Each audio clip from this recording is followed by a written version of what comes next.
To wannan bidiyon dai zai dan tattaba zuciyar mutane da yawa.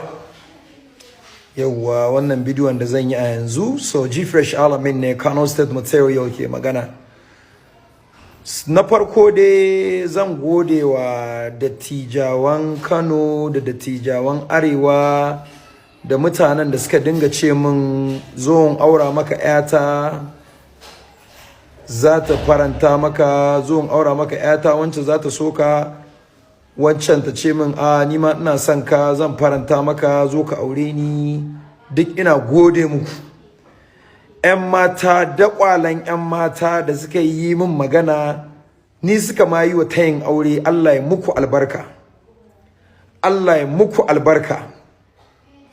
Sannan ni na yi alkawarin ba zan ƙara yin zina ba bayan aurenmu da matata kenan wacce kuka sani.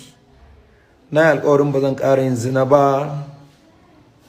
To yanzu kuma ga abubuwan da suke faruwa, ni ban samu kwana ɗaya tal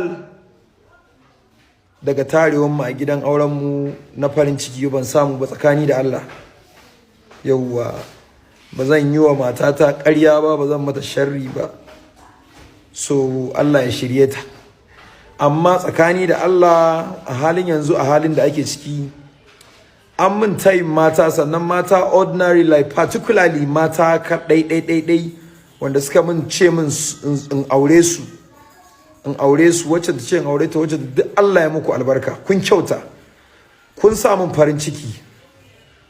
Sannan abin da nake so in faɗa, ranar da kun ga zan yi aure yanzu, zan yi posting ɗin kuma wacce zan yi aura. Yauwa zan yi posting ɗin wacce zan aura, za ku ganta.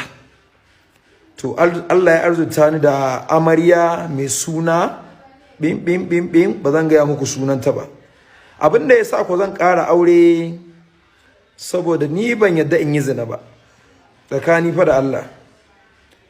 Matata ba ta tare da ni kuma ban sake ta ba, to ni kuma tsakani da Allah mutum ne mai ƙarfin sha'awa, ina da ƙarfin sha'awa sosai, kuma ni ba zan yi zina ba. Sannan mutanen da suke min tayin 'ya'yansu a cikin Nasarawa GRA, 'yan Kaba, Hadeja Road, Maiduguri, Abuja, Jos, Adamawa, 'yan uwana 'yan Hausa Fulani tili.